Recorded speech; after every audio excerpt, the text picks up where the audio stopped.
আমাদের টাকা দেখছো? সব সময় শুধু মোবাইল আর মোবাইল, খেতে গেলেও মোবাইল, পড়তে গেলেও মোবাইল, আবার ঘুমাতে গেলেও মোবাইল, সারাক্ষণ শুধু ওর মোবাইল দরকার, মানে সব কাজে ওর লাগবে মোবাইল। মোবাইল ছাড়াই কিচ্ছু বোঝে না। এই ছেলেটাকে নিয়ে যে আমি কত ঝামেলা করি বলার মতো না।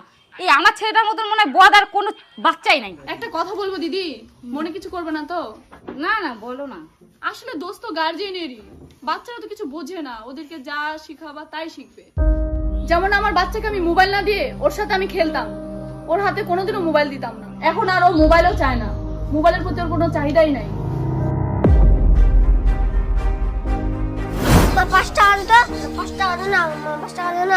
এই ঝামেলা করিস না তো, রান্না করার সময় পয়সা দে, পয়সা এসে নিচ্ছে মোর কাছে।